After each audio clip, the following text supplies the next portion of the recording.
We'll be bringing our guest on here in a second momentarily. But before we do, especially if you're new to this program, just want to provide an update on two quick things. Number one, this is an audience participation program. So Davey and I aren't just talking to talk. We actually want to hear from you. So would love to get your comments, would love to hear your questions, and anything that we discuss is open to you. So sure, Davey and I are talking to each other, but for the sake of this program, just pretend we're also talking to you. Every topic we discuss is open to you. Every question we go through together is open to you, and would love to get as much participation from you as possible. Also, to let you know that this program does take place every Wednesday at noon Central, and it's the exact same URL you used to get here today. So feel free to put that on your calendar, and we'd love to see you back here every single week. Speaking of love, it's a real blessing to have my friend Davey Liu join us today. He's very passionate about this topic, a gentleman who has been very successful in movies and animation, things like The Lion King and Aladdin, but he is really devoting his life to ensuring that a lot of Christ-centric content is produced, and it's a real blessing to have him. So, Brother Davey, welcome to the program today, sir. Thank you, Paul. Thank you for this invite. Looking forward to it. Hi, everybody. Yeah, to kind of get us going here, Davey, so as you know, the theme for our conversation today is our need to stop feeding the Antichrist media machine. And I guess to kind of get us going, I mean, you're about as passionate on this subject as anybody I've ever met. Where does this passion come from, and why are you on this crusade to make sure that Christ is at the center of a lot of the media that we're producing? I grew up struggling with school. I grew up in Taiwan, so academic study was a challenge. And then I came to America. I found out my new passion is not making straight A, but draw straight lines. I drew something in 1982 in Florida, and then that drawing became a huge sensation and won top 20 in the whole United States.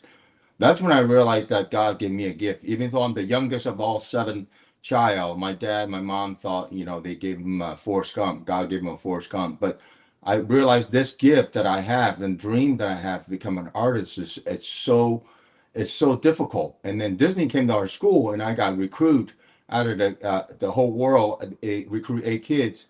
In 1989, I got into Disney, and kind of like my dream come true. It's not my dream to work at Disney. I just want to be an artist. I want to be kind of like Michelangelo. So art was such a big deal for me growing up. Especially in the Asia culture, is being looked at as not something that's serious. So when I started working at Disney and Beauty and the Beast, Aladdin, and Lion King, I began to have this new perspective the way art is making. It's not just painting, it's storytelling. It is planning, it is character design, it is this music that is perfection to match the scene of our animated stories. And then that's when I realized when they opened up the story of the Bible to produce the Lion Kings, I saw such a huge power of personifying the gospel in this format. And then I saw Jesus says, little children's come to me. And then in 1995, I was in LA, I was comparing the church, the way they run kids ministry. And then when I saw the Christian Today, the magazine, they did a statistic study of the kids that grew up in North America, out of the 1 to 18 years, and then after 4 years of college, only less than 5% retain their faith. And this is 5%. This is only 5% of successful rate. And then what happened to the 95%? We lose them to the world. And then I look at the statistic of Disney, of kids that watching Disney films in America. Disney's been around 100 years in America, and I saw the retain of the fans is 100%. And that's when I began having the seed of passion, is that Disney is the largest children's ministry and not the body of Christ.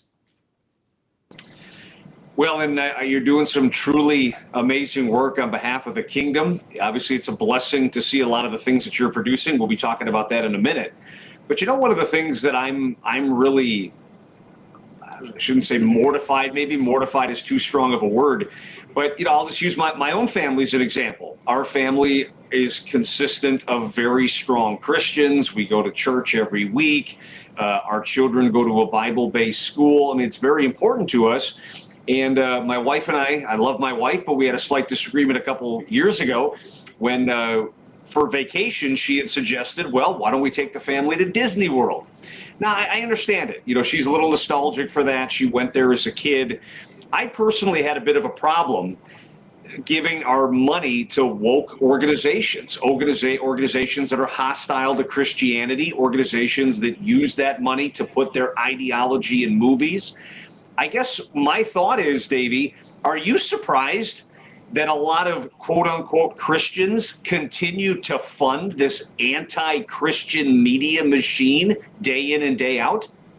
Yeah, I'm shocked. I'm shocked beyond belief. I just find, there's two different kind of people. There's cows and cowboys. There's just cows that just keep following, and cowboys just have to stay in that boundary of our differences have been set it apart. I'm absolutely astounded as you. I have untold the story of why I love Disney because in 1998, I produced an animated film. It's called The Giant Leap, is Animal Perspective, Noah's Ark. So this is 1995, and I present this to Disney, and Disney wanted me to put two gay turtle inside the ark. So I already told the church. I think the churches react very slowly. They're 20 years behind. And that's where Kendi wants to come and really providing the options, right? I mean, the problem is that I go to these homeschool conventions. I got parents coming and crying in my booth. These are Christian homeschool parents. They're crying, says, Davey, we have no options. My kids, we don't watch Disney, but my kids will go watch another Disney Plus account of their friends, right? You can't stop this flood of this beautiful presentations of this wonderful storytelling of the brand Disney that the American family has trust so much. And most kids know that, hey, mom, you watch Disney, all of a sudden now you tell me stop watching Disney. It's very confusing to these children. So I think what we need to really do is provide an outlet and options. And that currently today, as much as I'm struggling to find investor supporter for our visions to produce animated film that is not churchy, but it is biblical in every sense, it's biblical allegories so that every kid can hear the gospel through animated films. But still today, Paul, that remained to be a challenging in the faith-based that the faith-based just don't invest in animated films, neither they produce quality animated film like Disney. So that's why you have Disney continue to produce quality stuff and that every family subscribe to it. There's no other options, Paul. Do you see that improving at all, though, lately? I know that gap is really, really wide. I mean, when you look at, like you said, when you look at some of these animated movies, the budgets that they have, the amount of money they're able to throw at these things versus some of the Christian content. But I mean, some of these more recent Christian movies, I know David is out there. Yeah. There was The Light of the World, which my family went to see, which, again, isn't a Disney production. I didn't think it was terrible per se. Yeah. But do you at least see the quality getting a little bit better in the product or Sure. not really so much? So it's not so much the quality, it's really the content, the way you present. So those two titles, David and the Light of the World, or even King of Kings, all those, the content, for example, they cannot even show those in China, okay? Because they are biblical. They are your Christian Sunday schoolish, the way you present the gospel. I get it. They're needed in the churches. What I'm talking about, Paul, is really, you know how Jesus preached in parables? Did you know that all the parables that Jesus preached, none of them were Hebrew or religious or judicious Christians? They were so down to earth. The allegory was so simple that even someone that can't read can understand the story. But you got to explain the parables. This is what I'm talking about. Present the gospel with, I call it, preach the gospel not like a dove, but like a snake. How do you do that? Right? We Christians understand the typical presentation of the gospel, the John 3:16. What I'm talking about is present the gospel in the mainstream that doesn't have that churchy flair and doesn't have that church lingo and that Christian culture. That hasn't been seen. That has not been seen. And that's what we really can do films really passionate about, is presenting just like the story of the Lion King. Nobody knows it. I can explain the parable of the Lion King. But the Lion King has been so powerful still today to every nation, tribe, and tongue. But if only they knew that this is extractions of the biblical gospel of story of Exodus. Yeah, that's very true. We got our first question. So this is coming in from Stephen. Stephen, thank you for weighing in. We appreciate that. Stephen is asking, I'll defer to you on this one to start, Davey. Who do you think is discipling the next generation more, Hollywood or the church? Pretty good question, Stephen. Thank you for that. Davey, I'll give you the first crack at that one. Yeah, that to me is a very obvious question. The church continued to decline. They did a study. The statistic is worse than 1995. We're losing kids beginning not just college age. We're losing kids and then they're 12 and 13. When kids are old enough that there's that age of rebellious, they stop going to church. And now the parents are having a hard time taking kids to church. Now, what are they doing? Well, these kids nowadays have this device right here. This is kids' church. This little device has kept children's glued to their heart and soul. Even though they might go to church, but they're thinking about as soon as the church is over, I'm going to hop on this because my friends are following so and so. We Christian are way behind with innovations. When I talk about innovation, meaning content online, digital space, okay? And not to mention now you have this AI. Remember, we don't have AI growing up, right? But the kids can't tell the difference from these Marvel superheroes. They look so real, and they can't tell the difference between that to Santa Claus to Jesus Christ. It's an extremely confusing world that the kids are growing up in churches, outside of churches. Kids are bombarded with this amazing technology today. And that's why we Christian has to be on the forefront. We have to be on the cutting edge of storytelling and not be afraid of AI and not be afraid of these technology and raising up a whole new generation that kids that love Jesus. I go to speaking in a lot of these big so-called Christian film school or animation school. Their school is just not good enough. These kids grow, they would graduate, they would never ever get a job, not in the secular market, and certainly in the Christian market, it's so small and there's no competition, so therefore they don't get paid very well. So I'm talking about a whole movement of raising a young people that can serve Christ the way I have an opportunity to work at Disney. Well, these young people got to have a platform where they can train and using the excellent creativity, artistry skill that God's given to these children of faith so that they can use their gift to build a kingdom that cannot be shaken. See, gang, I told you Davey Lou is passionate about this stuff. We're only a few minutes in. I feel the fire coming through the screen, which is awesome. Here's a comment from Rita Renee. Rita says, we stopped our kids immediately from watching Disney when they were very little. They are almost grown now. We explained how they are different from our values, and they understood and did not have a desire to watch it. Well, first of all, Rita, and Davey, if I'm wrong, you correct me. Rita, first of all, congratulations, but I would also say you're probably in the minority. I don't believe there's a lot of parents that actually sit their kids down and have a conversation like that. I think regrettably, there's some lazy Christian parents, lazy Christian adults that just say, you know what, kids, go be entertained by your iPads. Go be entertained by YouTube. Let's pop in a Disney movie. I'm going to go catch a 2-hour break or do my work. If you're not discipling your children, society is. And do you think society shares the same values as we do as Christians? The answer, in my opinion, is overwhelmingly no. So, Rita, well done with your family. Davey, correct me if I'm wrong, but gosh, don't you think we need more Rita Renees to sit their kids down and say, this is what we value, therefore this is the content we're going to consume? I absolutely agree. I go to homeschool convention. These are the most conservative Christians that they are going extra step to homeschool their kids to filter everything. But then I was sitting in the homeschool, then I would have a whole family. They're wearing Disney shirts. They're wearing Elsa, and kids are just singing, let it go, let it go. I can't stand it anymore. So you got you got a whole culture. I mean, it's embedded in America.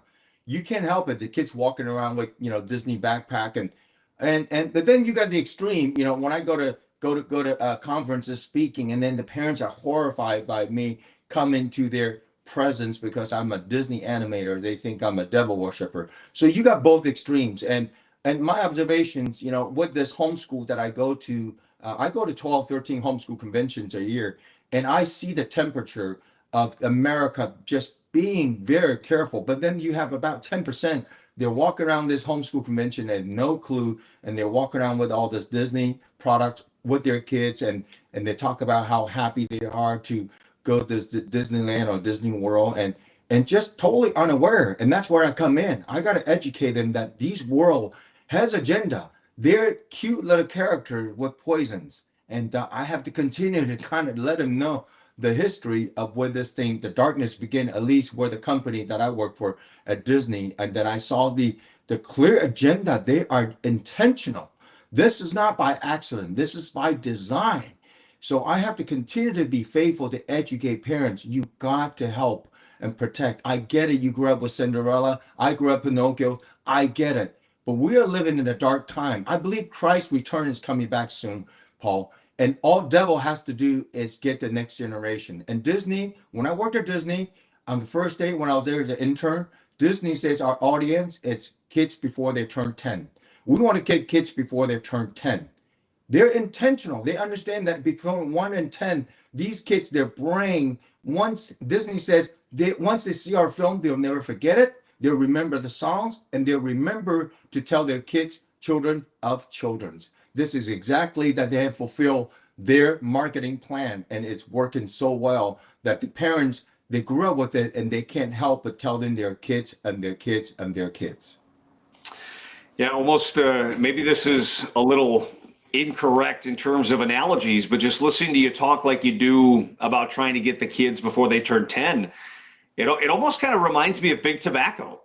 Like cigarettes are trying to get you hooked through the advertising, through the product, get it in their bloodstream. It almost kind of sounds like Disney's doing something similar. Get them hooked on our ideology, get them hooked on our content. Now we've got customers for life. Yeah. Yeah, exactly. I mean, I worked on the film called Beauty and the Beast in 1990. It came out in 91. Okay. And you got this character that I remember, he's a perfectly legit character of Gaston's sidekick, LeFou. But then when they make a live action, they have to intentional. Remember, animation is 24 frames per second. They have to be intentional to animate the voices of this character. Where I worked on the original classic one, that didn't have this twisted LGBTQ characters. Then all of a sudden they try so hard to subtly, but not subtle enough, to change the trajectory of this character of the original classic film that I worked on in 1990s. They have to intentionally move his mouth to get the words in this character to animate 24 frames to behave so twisted, so woke for our children. This is intentional. This is not one of those subtle things that you see in The Little Mermaid. It's very subliminal. It's not. It's intentional to animate these characters to have a sermon for our children. And the parents absolutely got to wake up to this cuteness that you thought that you grew up with in America. It is not the same Disney that you see today. It's a different day. You're right. Here comes a comment from Michael. Michael says, if a movie causes you to sin, including lust or anger, or sends the wrong message to others, it should be avoided as it can hinder your spiritual walk. You sure has. Yeah, I agree with that, Michael. That's true for us as adults. That's certainly true for our kids. And that does remind me of a Bible verse. Again, one of my favorite things about the C-Suite for Christ movement is we don't put any faith in the human word. We put all of our faith in the holy word. So don't just believe it because Davey and I say it. We're busted, broken, sinful, mortal creatures. But this is what it says in 1 Corinthians chapter 15, verse 33. Do not be misled. Bad company corrupts good character. Yeah. And I think the one thing I would add, and then I'll get your thoughts on this too, Davey, I think it's very easy when you read 1 Corinthians 15, 33, to assume character or bad company, to assume company means people, like friends that I hang out with, adults that I'm associated with. And I could see a parent going, oh, well, we're doing well with that verse because I know my friends' friends, I know their parents, they're all really good Christian people. But bad company also refers to the movies they watch, the That's right. content they absorb, the information that's going into their brain. And Yeah. I think we are just as guilty of violating this verse if we let them watch a bunch of woke television shows, Yeah. just like we would have them hang out with the wrong type of children. Yeah. Unfortunately, parents nowadays, we have to have filters. I mean, it's like the parents almost have to go see the movies before the kids get seen. So, and also get a really, really healthy, balanced reviews and just really have to filter what these children remember before they turn 10. It's what they observe. They're like a sponge. Once they sink in before they turn 10, it never leaves them. So it is extremely powerful. So why not switch that around and find a way to inspire them with the power of the Word of God? Because once you seek into the children before they turn 10, that Word of God become powerful tools and weapons when they grow up later on in life. Yeah, and one of the, again, kind of dating myself here, but I remember, gosh, when I was, I don't know, 10, 11, whatever it was, that was kind of around the time from a video game perspective where Mortal Kombat first came out. Oh And, yeah. I remember, like, when you're about ready to beat your opponent, you had the opportunity to do what they called a fatality. You hit Yeah. hit a couple of buttons and something gruesome happens. And I remember for me and my friends, we were shocked. Like, oh my gosh, look at, there's blood in a video game. Oh my gosh, he just ripped his head off. Like it was the most borderline traumatic thing we've ever seen. Now you watch movies and cartoons and YouTube videos. I mean, that is like G-rated compared to what's out there today. Yeah. And I believe that we as a culture are becoming totally desensitized to this, where a lot of Yeah. Christians don't even recognize, oh, yeah, that is kind of violent. Oh, yeah, that is kind of unbiblical. And if we're being desensitized as a society, boy, we're really going down the wrong path then. Yeah, yeah.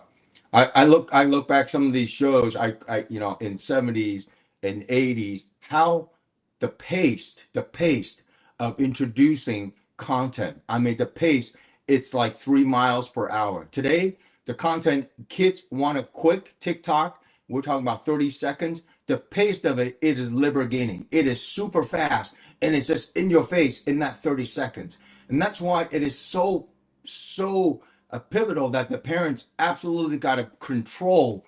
You got to watch out what they flip on. It doesn't take much. Only it's a finger, a tap of the finger.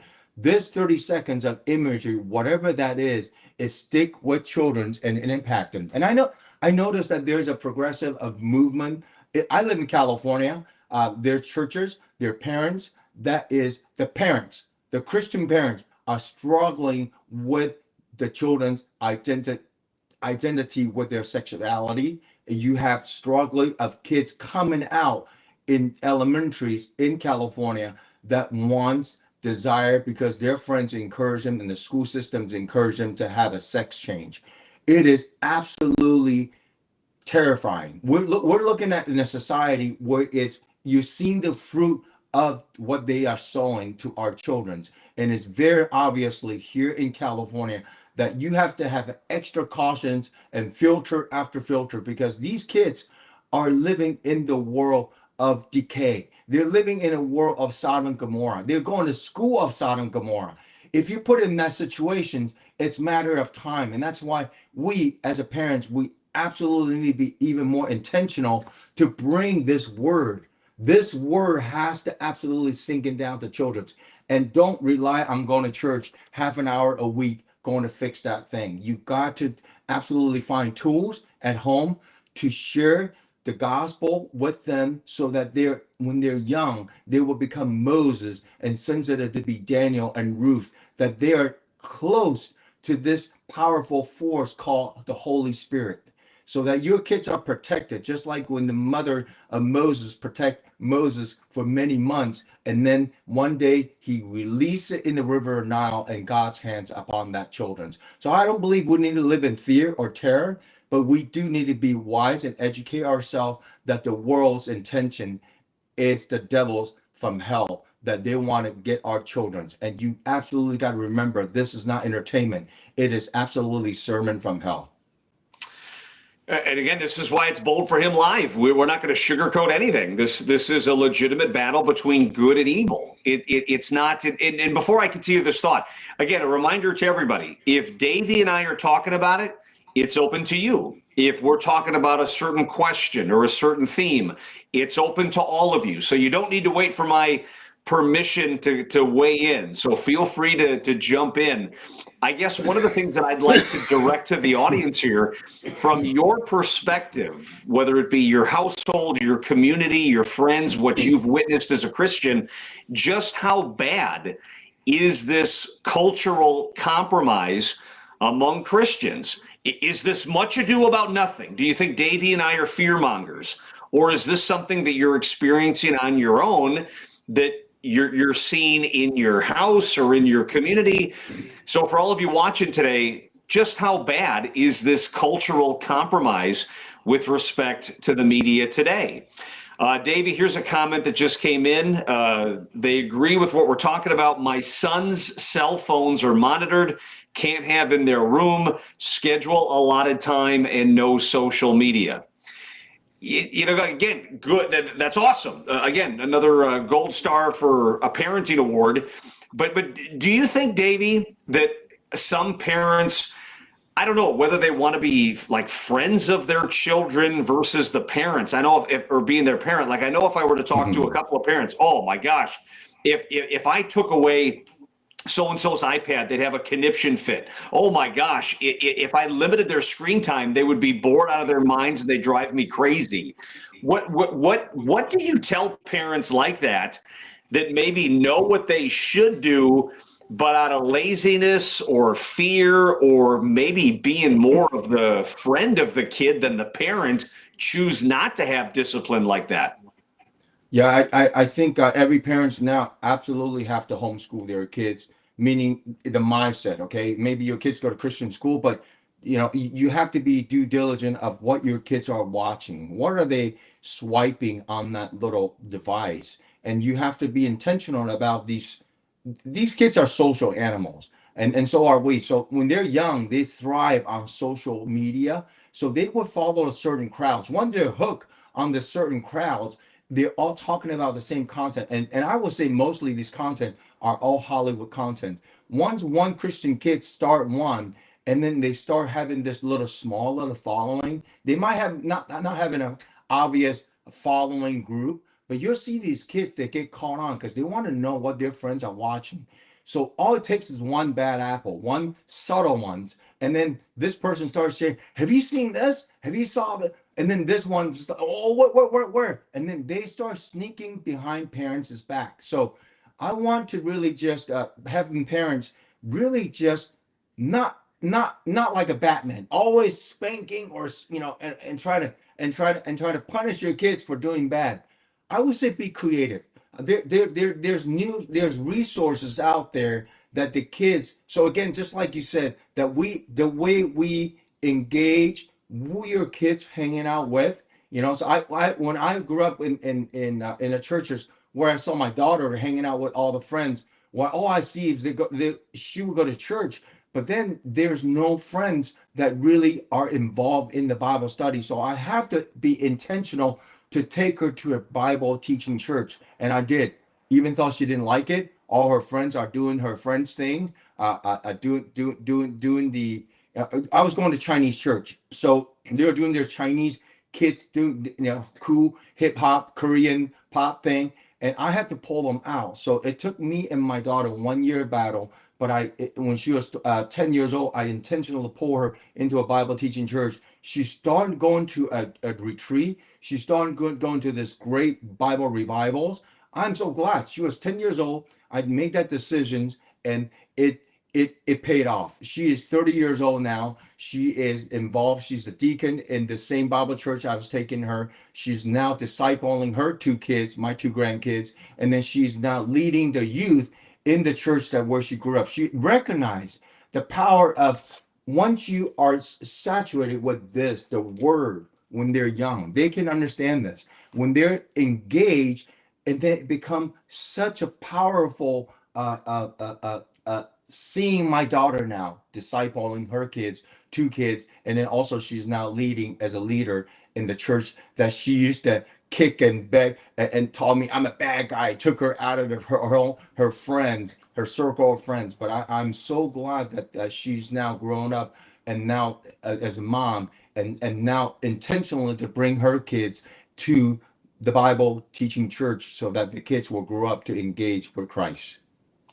Well, what you just said is a really nice segue into this comment that we just received. It says this: my responsibility is their parent, not their friend. They don't know what is good for them. We are responsible to steward them as believers, just like everything else. Yeah. And I agree with that because, I mean, again, my kids are in a season right now. My boys are 13 and 11. My daughter is 8. And if you ask them, hey, what do you want to do today? They're going to say the same thing all day, every day. Well, I'm going to go to my room and play on my iPad.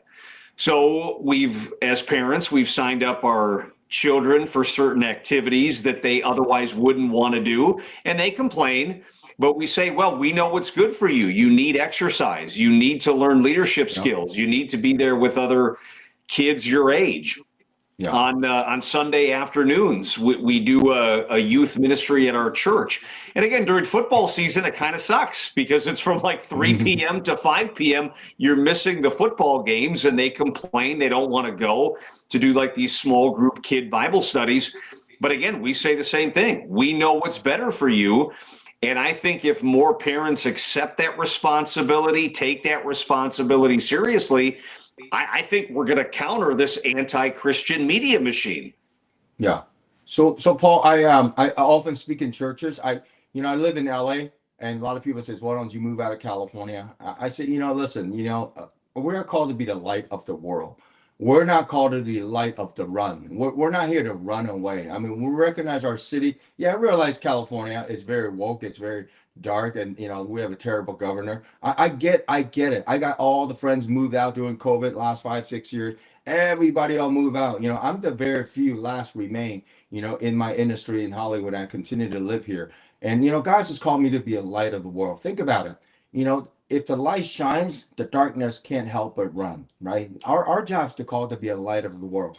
And as much as we're complaining how dark, the media, the secular Hollywood and all that stuff, we Christian needs to be the light. I mean, we need to provide the solution. We need to be a problem solvers for our generation. And for me, it's not to just boycott my job, my company, boycott this, boycott that. I need to provide the solution. And what does that solution look like? I want to really focus on the positive that God can provide the way, the truth, the life for our children, continually to thrive. So our ministry, we have provided this beautiful stories of the Bible, how to introduce the gospel, right? So as you can see, the Bible is full of pictures, full of words. So what we want to do is visualize it for children. So this is the way we introduce the gospel. So we have this 6 story of the Bible from animal perspectives. So this is whale perspective of Jonah.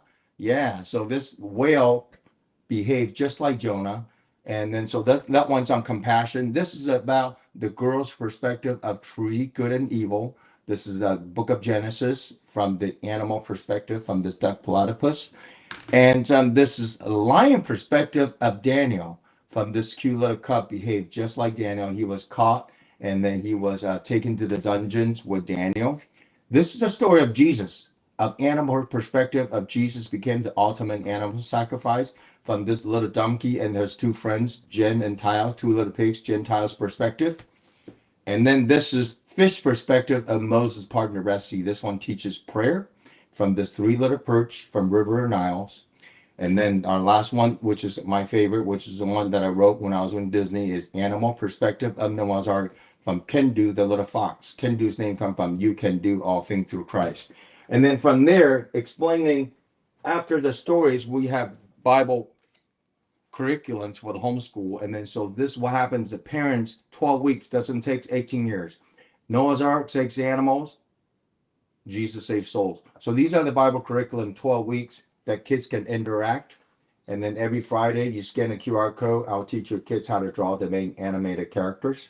So these are the real solution, Paul, we need to provide, at least right now. I've been looking for animation investors to invest in our animated films. In the meantime, my job is really, Paul, to provide a solution.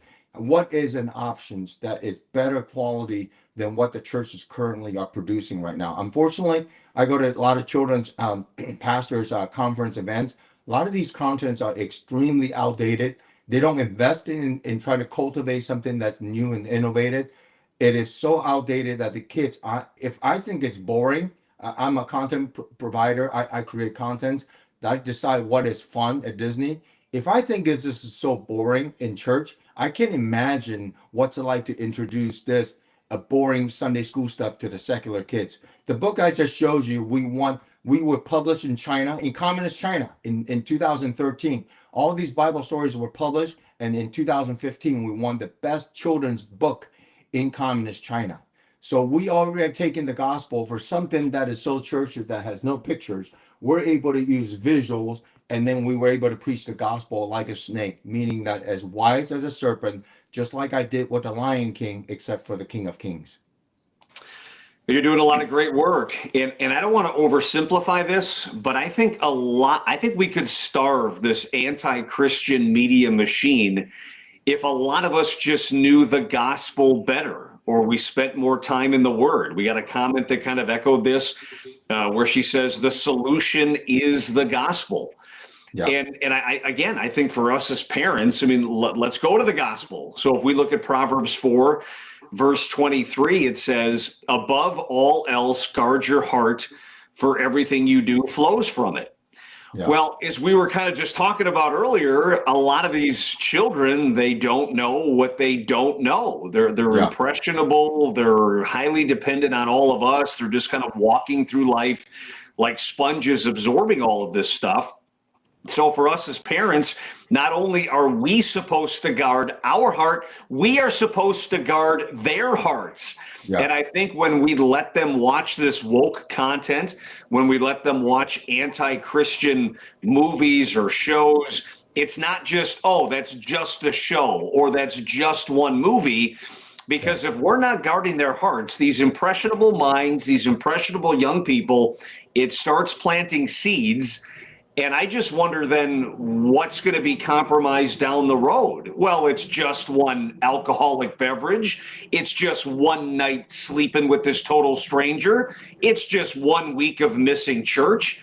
Gosh, the next thing you know, what started off as just a show or just a movie puts this young person on a path that's going to let them drift away from Christ. Yeah. I'd like to know that maybe it's a question to the audience, whoever is listening right now. I'd like to know, what is most parents' solution right now? If you have kids under 10, what is some of your wonderful creative way to really, to strive your children to something that's excellent, that giving something that's wholesome and sometimes doesn't make necessarily biblical, just giving something that's wholesome. Right? You don't want to like church your kids to death, okay, Monday to Saturday. I mean, they have enough church on Sundays, but what is it, some of the great options that the parents are giving their kids? And maybe that could help some of the parents right now. So like I said, I speak a lot in homeschool conventions. I know what some of the parents are watching, or even some of the cards game that they're playing. There's some really dark magic wizard card game that kids are playing that a lot of parents are not aware of. So there's just so much competition nowadays that what you are giving to your kids, and kids are not given by anything because their friends aren't doing it, so therefore they're doing it. And surprisingly, mostly all these culture are residing in the churches. Well, and I appreciate you sharing that, Davey. So yeah, let's open that up to the audience. Would love to hear what is working for you as a parent, a grandparent, aunt, uncle, to give you guys some time to get your answers together. Two things come to my mind for us here at the Newberger household. Every day we mandate that our kids have a minimum of 3 hours of no screens. So whether that's over the weekend or whether they come home from school, it's up to them when they want to do that. So of our 3 kids, maybe one of them says, well, I'll just I'll go without screens for the first 3 hours of my day. Awesome. Right. But then they have to do something else that's productive. And you know, Yeah. it's amazing. Even though they know they have to do this every single day, they complain, they whine, they try to convince us, oh, come on, can't you give me a break from this? And maybe the first couple of minutes are rough. They're on the couch, they're pouting, they got their arms crossed. But the ingenuity of the human mind is unbelievable. Next thing you know, they're creating like a G.I. Joe amusement park, or my daughter is doing like this entire classroom with her stuffed animals. But if we didn't force them to think of something creative, that never happens. And sometimes when no device time or no screen time is done, Davey, we say, okay, you can go back. Well, let me finish this. Give me another hour and then I'll do it. So for us, that's been a tremendous blessing. Wonderful. I'm so glad you brought that up, Paul. So what my ministry is, Can Do Kids, what I do is bring creativities. Kids are naturally creative. And when you give them a cell phone, everything has answers. You just tap on the finger. They don't need to think. So our ministry is really just give kids a piece of paper and a pencil. And then so what they do is starting from just creating their own stories, creating their own characters. Before you know it, they're writing on their own books and they're creating their own little vineyard of little animated story and films. So what we want to do is really shift their focus, because kids are naturally creative. But because the cell phone, it doesn't require any ingenuity with their mindset. So they just kind of tapping about mindless. And we want to shift that creative, natural intent, desire to create, and allow them using a piece of paper, no technology, no iPad, just simply their creative mindset. I said in the Bible, in the beginning, God created the heavens and earth. First attribute mentioned besides God's holiness, it's God's creativity. And that's in all of us. Well, kids have all this bottled up in them. What do? You absolutely got to give them outlet. And Paul, what you just mentioned, allow them to create. Give them a space. Give them a space of creativity. Be intentional. Create a studio where it's all full of sheet of paper, markers, crayons, and then parents, your opportunity, when they draw something, put it up somewhere in the public area, or even intentionally brag about it in your among the friends while the kids are sitting there. Let them know how important their creativity, that how proud of them, of their creative process, and that you see them that they're intentionally about creating this thing. Do you know how rewarding those kids, 5, 6, 7 years old, watching parents and just bragging about how creative my kids is and what they're doing and what project they're doing, and maybe create a social space where you can share, look at the progress of my kids.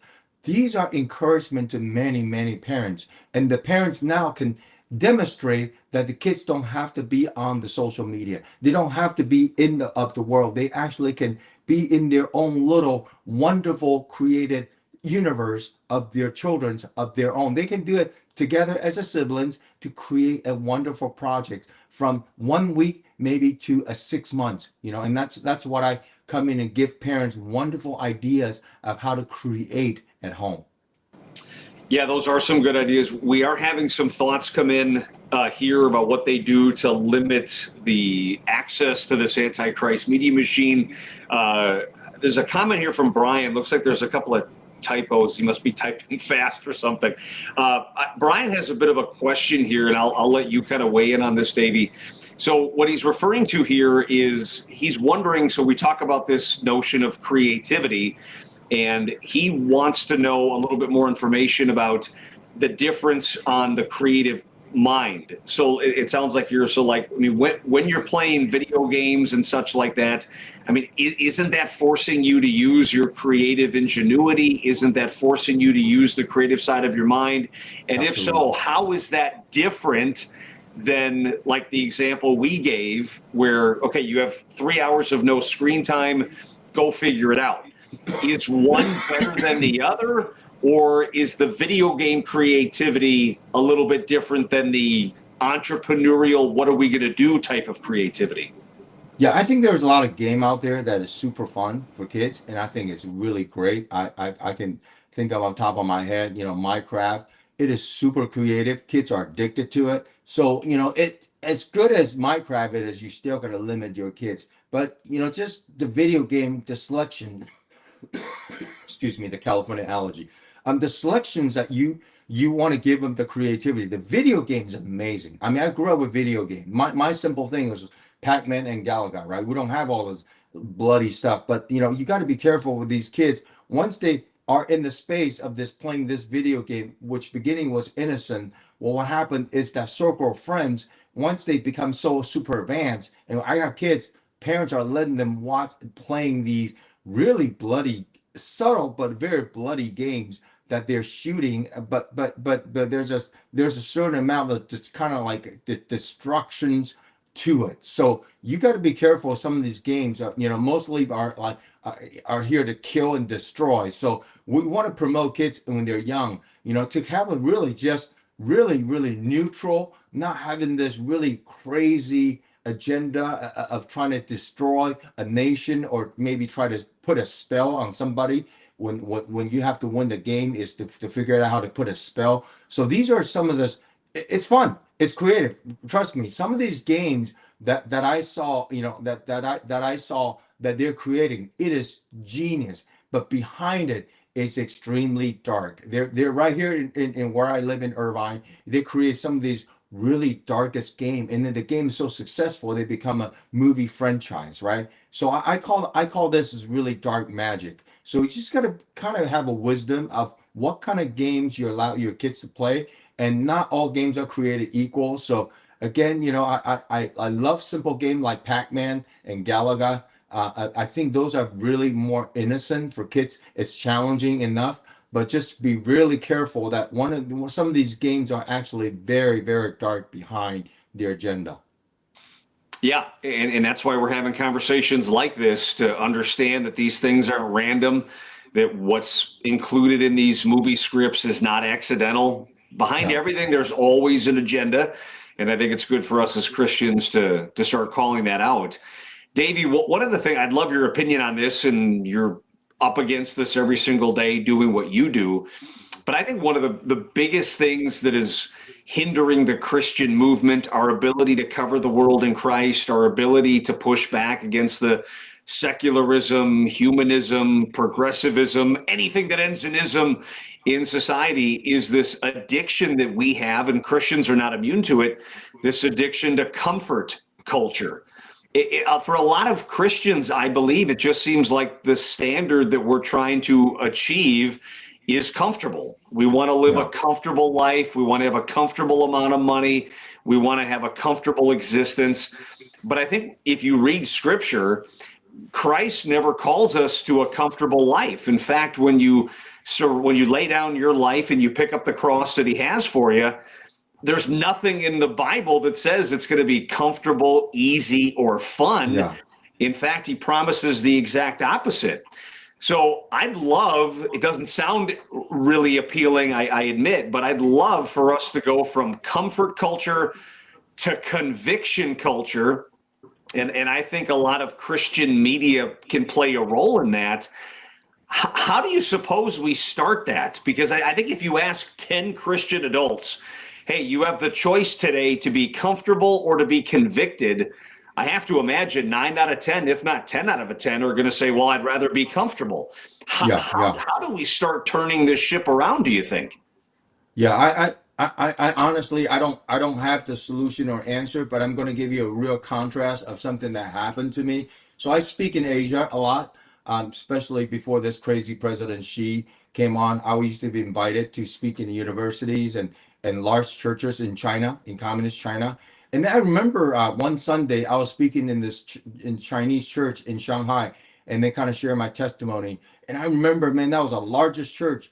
And then there'll be families, grandma, grandkids, and parents. They would walk 3 days, walk and travel with they're so poor from small villages.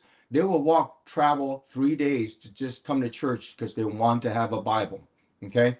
And then so I'm still there speaking. I can see their clothing are very dirty and they're broken, they're resewn, and they're really super poor. They come from inner mountains. All they want to do is come to a church that they can hear the gospel, and then they can get a copy. If they come to this church, they can get a copy of the Bible.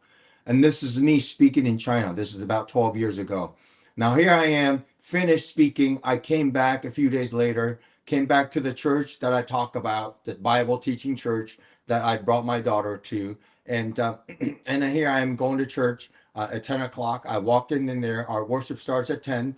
And then I got a family of 4 coming in late after 30 minutes of worship, whole family holding a Starbucks coffee, sitting down as if they're watching a matinee. And then they come in half an hour late. Our church is only an hour or something. And then so they only come in, listen to sermons. And then later on, I go outside and see the same family. They say, Mom, we came to church late. We don't have our favorite donuts. The donuts that we like, the flavor we had, it's gone. And the kids are crying.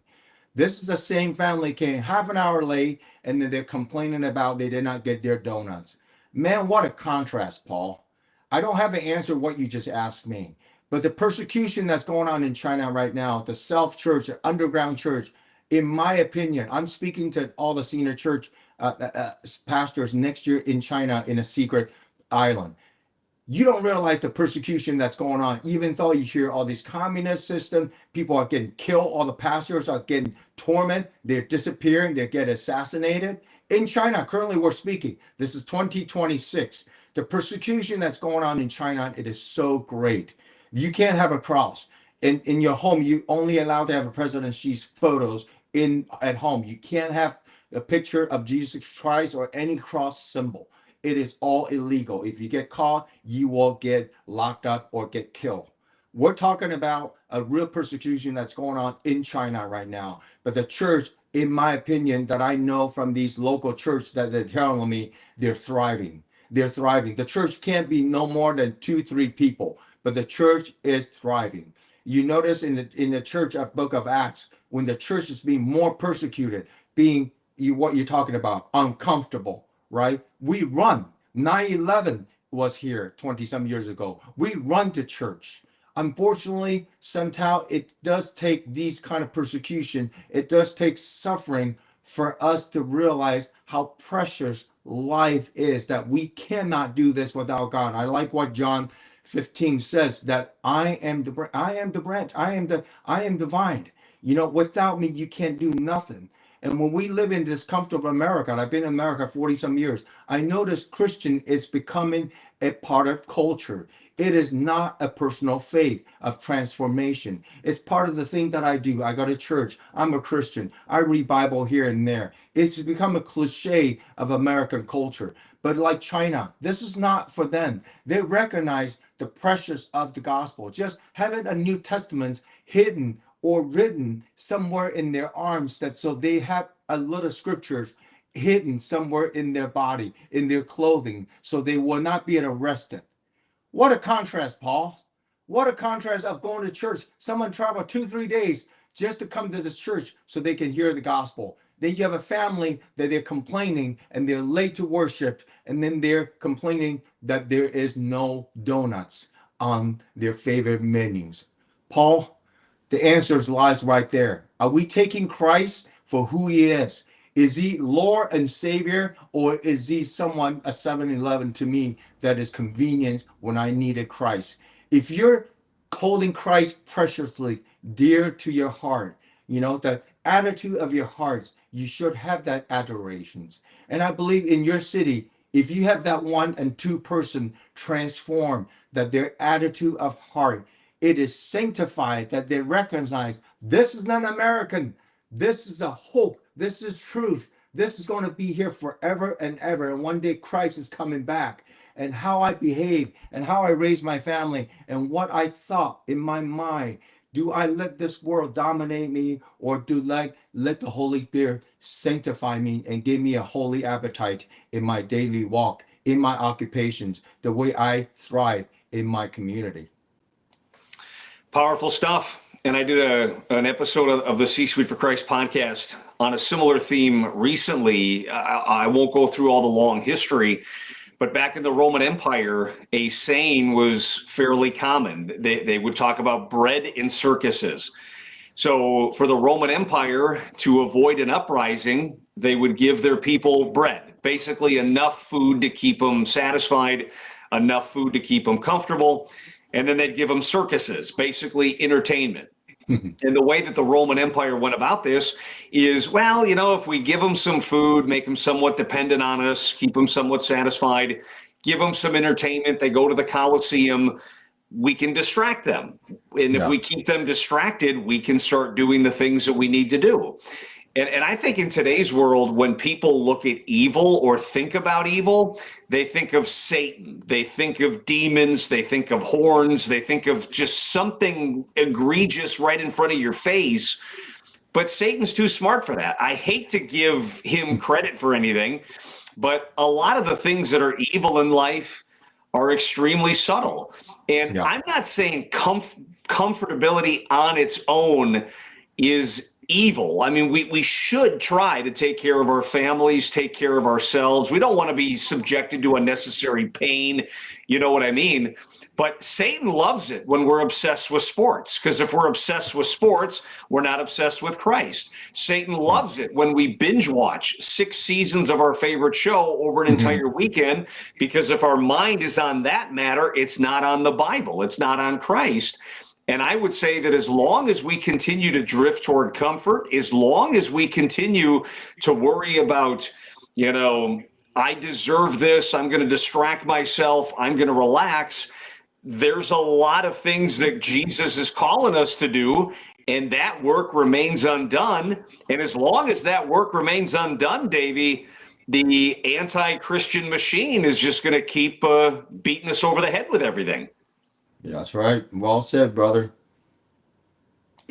Well, as we're getting a little bit close to time here, what I'd like to do, Davey, maybe in about a minute or two, is for you to let our audience know if they want to connect with you, if they want to purchase your products, maybe invest in some of the great things that you're doing. Where should they go? What should they do? How should they go about getting in touch with you? Yes, it's real easy. Just go to kendokids.org, kendokids.org, and then you can just say this message for Davey. And then, you can support us. Everything that you give here, 100% goes straight to our ministry. I don't get salary here. My full-time job is Can Do Films. Can Do Kids is my ministry, my nonprofit ministry. And then everything that you give here online or through to us that allowed us to continue to translate. We just translate our whole entire book in Chinese in a different region so that we can bring the gospel to a very, very oppressed countries such as China. We want to continue to provide these books to these audience, and also Malaysia, Indonesia. These are hard pressed, persecuted by the Muslim, the Chinese. So our ministries really want to translate this into multiple languages. We just got to finish translate it in Portuguese. We now want to translate it in Spanish. Apparently that's a big need. So all this requires little funds. So you can support us here in kendokids.org. And also that if you ever want me to invite me to speak in your local churches or your current or your local conference, you can reach out to me here as well at kendokids.org. Well, really great stuff. And again, if we're going to cover the world in Christ, it can't just be talk. And that's one of the things that I don't want for C-Suite for Christ. I don't just want it to be talk. I don't just want it to be somebody should do this. We need to back those words up with actions. So I would encourage you to check out Davey, check out his organization. And if you feel that God is moving you towards doing this, feel free to support him however you can. I want to leave you with just one last Bible verse. I think this sums up why we do what we do at C-Suite for Christ, why we do programs like this with Bold for Him Live. And this verse comes to us from Ephesians chapter 5, verse 11. Have nothing to do with the fruitless deeds of darkness, but rather expose them. That's what we're all about. That's what Davey's doing. That's what we're trying to do. And I pray that whether it be in your household, in your sphere of influence, at the workplace, on social media, as you experience these deeds of darkness, as you see it around you, don't jump in, even if the crowd is doing it, but take it upon yourself to call it out and expose it. Because if we're all shining light into the dark areas, the dark has nowhere to go but to vanish. Yep. So with all that being said, I want to thank you guys for joining us here today. It was a blessing to have you. As we get ready to leave today, again, go check out Davey and Can Do Kids. To make sure that you never miss any Christ-centric content like this, be sure to subscribe to the C-Suite for Christ YouTube channel. And if you feel that surrounding yourself with bold men and women of Christ, like all the guests we have on this show, would make sense, we'd love to make you an official member of the C-Suite for Christ movement. To learn more, go to our website, csuiteforchrist.com. So on behalf of my brother in Christ, Davey Lou, and all of us here at the C-Suite for Christ movement, thanks for joining us, and we'll see you back here next week, noon Central, for the next episode of Bold for Him Live. God bless you, everybody. Thank you.